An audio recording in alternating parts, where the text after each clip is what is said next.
What's that say on the bottom? Budokan. Remember the arena you played in 2003? You know, Budokan? Oh, yeah. Yes, you played there once. Where's that, in the north bit? No, in the middle of Tokyo, you know, the judo arena where the Beatles played a long time ago. And you played I don't remember. You don't remember?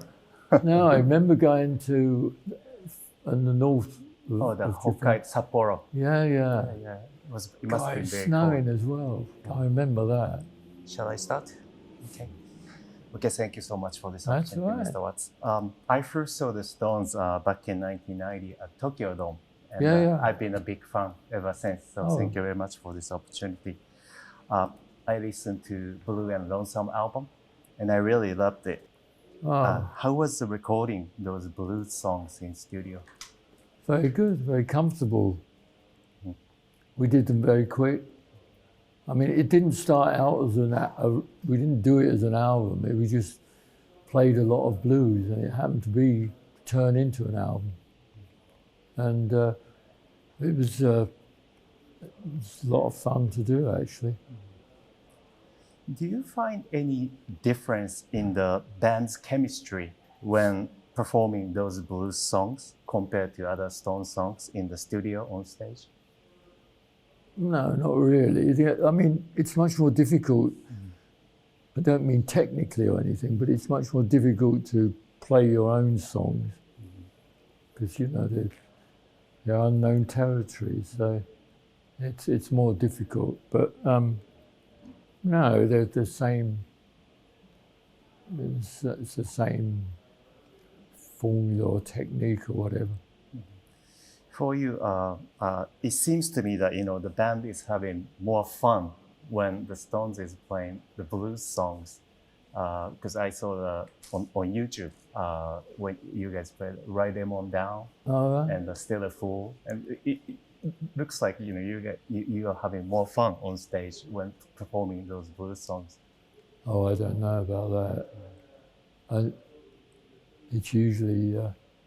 I think they're a lot of very interesting to do, you know. I don't know. And Vic is having a lot of more fun when he's blowing his harmonica. What do you think? Me? Yeah. Yeah, well, he's a very good harmonica player, actually. He's very underrated. He's underrated as a singer and as a harmonica player. That's how the blues album started, because Keith, we were doing one of our normal albums, and Keith wanted Mick to play the harmonica, and he chose Little Water Song to do it with, and we did it, and then we did another one, then another one. That's how the album came about. It wasn't planned. Did you pitch any ideas which blues songs the Stones should play for this album? Me? No. Mick chose them. Keith chose the first one, which I think was Blue Lonesome, and then Mick said, let's do, and he came in with a series every day with 3 or 4 songs to do. And we just knocked them off, really. And at the end of when we had 10 or 12 or whatever it was, I still didn't know it was going to be an album. You were recording new songs as well in the studio? Yeah, we went back in and started. Yeah, we started doing that, and then we went back in recently and doing some new stuff. So, but you know, I don't know how long that's going to take. So this Blue and Lonesome album won't be the Stones' last album. You still have many new songs. No, it's never going to be the last. Keith won't have it. It's never going to be the last show and never going to be the last album. Who knows? But no, we're in the middle of doing another one. But it's really Mick and Keith because they write them, you know. I don't, you know, I sort of. Yeah, because when I first knew that, you know, the Stones is releasing the blues cover album, I was thinking like, oh, this could be their last album. No, They will, you know. No, but no. I'm This wrong. is, yeah. No, there'll be another new album, studio album, I think. I'm sure Mick and Keith think there will be. And you're just gonna follow what they're thinking. Well, I always do. I mean, you know, if you wait for me to do a song, you'll wait till you'll miss your plane home. You don't play drums at home? No. Just in studio? No. I just play on my legs, usually. I see. About the blues, why do you think, you know, people around the world are still attracted by blues music, you know, timelessly after all these years? I don't know, really. I think it's a very simple, easy to understand music. That's its charm.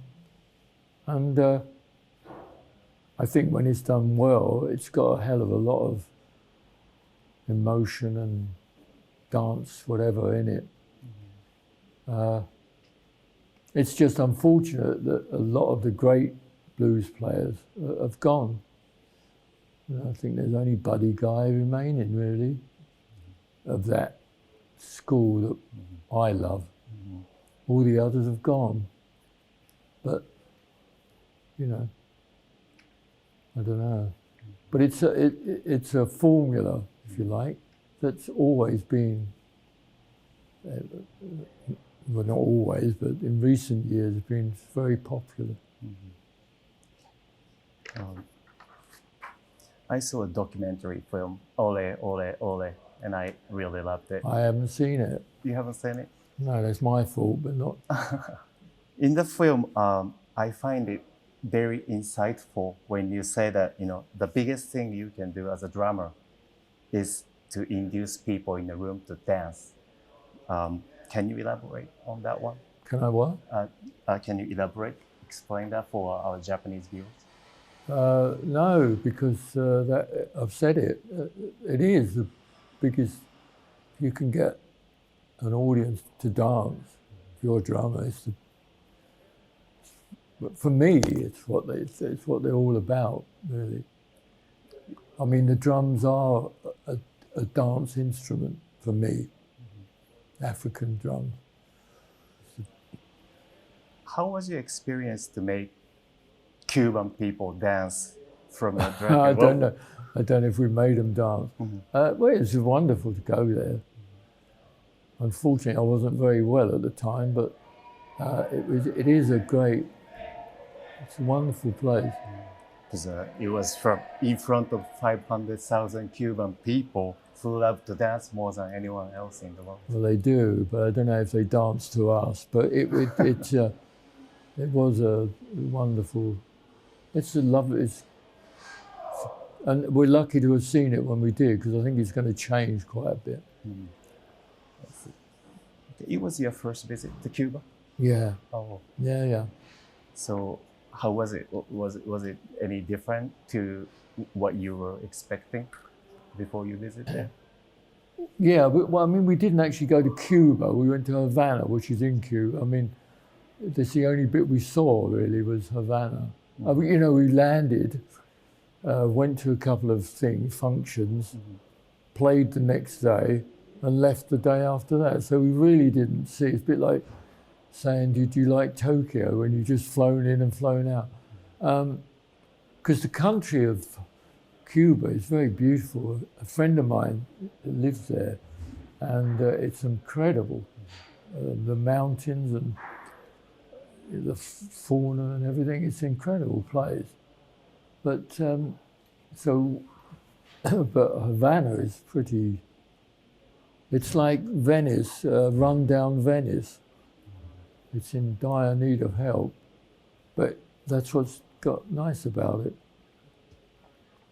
If you would have a chance to make jazz cover album with the Stones. With the Stones? Yeah, which songs would you like to play? Which what? Yeah, which artist or which songs would you like to cover? With the Stones, I wouldn't attempt it with the Stones. My God. If it was with Keith, we'd do a few Louis Armstrong songs, but other than that.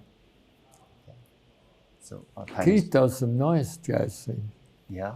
Yeah, he's done some nice singing things. Yeah, I think I heard Charles Mingus cover album a little while ago. You did. Yeah. Keith. Time is running out, so one last question. How do you know time's running out? Have you got it on there? Yeah. How Japanese. Speed Look at watch. that. And it's digital. Look at that. Here he is. There's me. Would you give a message to our Japanese viewers in their 60s and 70s who are wondering how you are staying so energetic and so fit? I have absolutely no idea. I got no idea why that is. I don't know how long I can go on, and I don't know how I don't know. I'm just in a band that gets booked to play somewhere, and I usually go off and do it, but I don't know how I do it. Because you just played Tokyo Dome 2 years ago, 3 times, and all the audiences, including me, were amazed at how energetic your playing was on stage. Well, what about Mick? He runs all over the bloody place. How? No, I got no idea. I'm sorry. No secret. But I mean, we do look after ourselves in a certain way. I don't know how we do it. So no idea. I'm sorry. That's okay. Okay, anyway, thank you. Thank you very much for your time. Thank you, sir. Thank you. Okay?